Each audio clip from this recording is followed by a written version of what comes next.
അപ്പോൾ പുതിയൊരു റെസിപ്പി ആയിട്ടാണ് ഞാൻ വന്നിരിക്കുന്നത്. എന്ന് വെച്ചാൽ നമുക്ക് ഒരു ഉന്നക്കാപ്പോള ഉണ്ടാക്കാം. ഉന്നക്കാപ്പോള എന്ന് വെച്ചാൽ ഉന്നക്കായുടെ ഫില്ലിങ്ങിൽ നമുക്കൊരു പോള ഉണ്ടാക്കാം. അപ്പോൾ അതിനാവശ്യമായിട്ട് തേങ്ങയും പഞ്ചസാരയും നട്ട്സും ഒക്കെ ചേർത്ത് നമുക്കതിലേക്ക് ഫില്ലിങ് ഉണ്ടാക്കാം. നിങ്ങൾക്ക് വേണമെങ്കിൽ അതിൽ മുട്ട ആഡ് ചെയ്യാവേ. ഞാനത് മുട്ടയൊന്നും ആഡ് ചെയ്യുന്നില്ല. മുട്ട നമുക്ക് അല്ലാതെ അതിൻ്റെ ബാറ്ററിൽ മുട്ടയുടെ ആവശ്യമുള്ളത് കൊണ്ടാണ് ഞാൻ മുട്ട ഫില്ലിങ്ങിൽ ആഡ് ചെയ്യാഞ്ഞത്. നിങ്ങൾക്ക് വേണമെങ്കിൽ ഫില്ലിങ്ങിലും മുട്ട ആഡ് ചെയ്യാം കേട്ടോ. അപ്പം നമുക്ക് അതിലെ അതേ ടേസ്റ്റിൽ നമുക്ക് ഉണ്ടാക്കാൻ പറ്റും, ഈ ഉന്നക്കായുടെ അതേ ടേസ്റ്റിലും.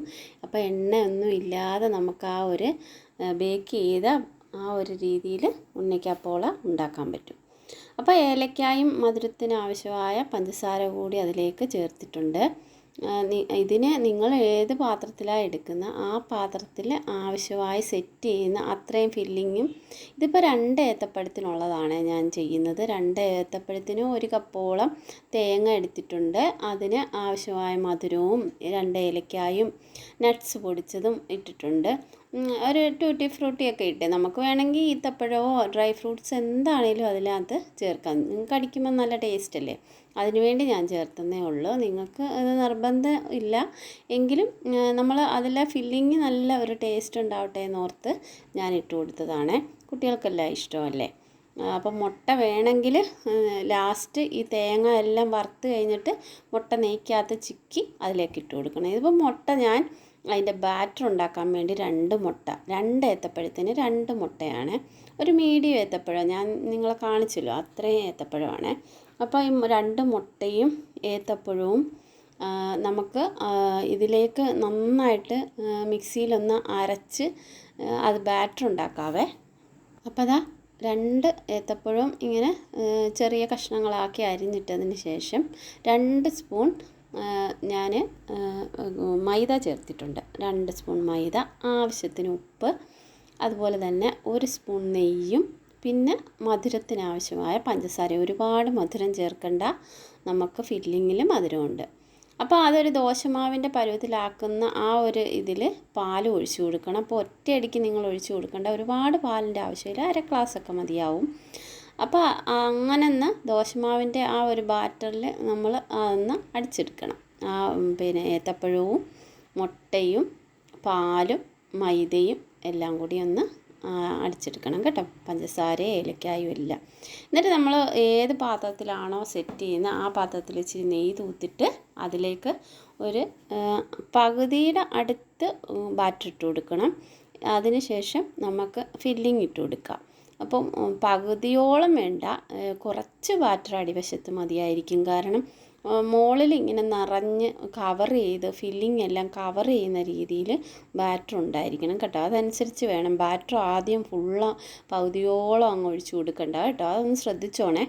അപ്പം ആ പാത്രത്തിൽ ഏത് പാത്രം, ഇപ്പോൾ ഇങ്ങനെ ഒരു പൊങ്ങി വരുന്ന ആ ഒരു രീതിയിൽ നമ്മളൊരു കട്ടിക്കാൻ ഉണ്ടാക്കുന്നതെങ്കിൽ അപ്പോൾ ഇങ്ങനെയൊക്കെ ഉള്ള ഒരു ഹൈറ്റുള്ള പാത്രം എടുക്കാൻ നോക്കണേ.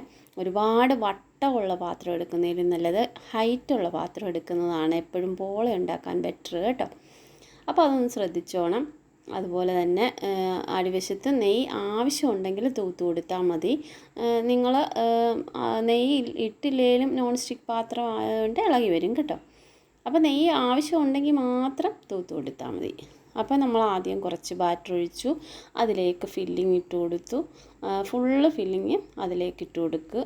എന്നിട്ട് നമുക്കൊന്ന് നല്ല ടേസ്റ്റാണ് ഈ ഫില്ലിങ് കടിക്കും. നമ്മളൊന്ന് നല്ല ഡ്രൈ ആക്കി വെച്ചേക്കുന്നതുകൊണ്ട് നല്ല ടേസ്റ്റായിരുന്നു കേട്ടോ. അപ്പോൾ അതാ ഫില്ലിങ് എല്ലാം കംപ്ലീറ്റ് അതിലേക്ക് ഇട്ട് കൊടുത്തതിന് ശേഷം നമുക്ക് കുറച്ച് നെയ്യ് അതിലേക്ക് ഒഴിച്ചു കൊടുക്കാം. നിങ്ങൾക്ക് ഇഷ്ടമാണെങ്കിൽ നെയ്യ് ഒഴിച്ചാൽ മതി കേട്ടോ. നിങ്ങൾക്ക് ഹെൽത്ത് പ്രോബ്ലംസോ അല്ലെങ്കിൽ ആ ടേസ്റ്റ് ഇല്ലായ്മയോ ഒക്കെ ഉണ്ടെങ്കിൽ അത് ഒഴിവാക്കാം.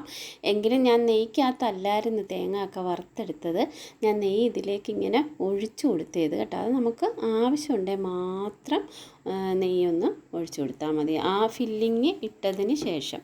എന്നിട്ട് ബാക്കിയുള്ള ബാറ്ററില്ലേ അതിങ്ങനെ സൈഡിൽ കൂടെ ഒഴിച്ചു കൊടുക്കണം. അതൊന്ന് ശ്രദ്ധിച്ചോണം, വിട്ടുപോകരുത്. മുകളിൽ ആദ്യം കയറി സെൻറ്ററിൽ ഒഴിക്കരുത്, സൈഡിൽ കൂടെ കവർ ചെയ്തിട്ട് വേണം ബാക്കി ഇങ്ങനെ മുകളിലോട്ട് ഒഴിക്കാൻ. അതാ ഞാൻ കൂടുതലും ബാറ്റർ മുകളിൽ ഒഴിക്കാൻ പറഞ്ഞത്. താഴെ കുറച്ച് ബാറ്റർ ഒഴിക്കണം. എപ്പോൾ പോള ആക്കിയാലും അതൊന്ന് ശ്രദ്ധിച്ചോണം കേട്ടോ.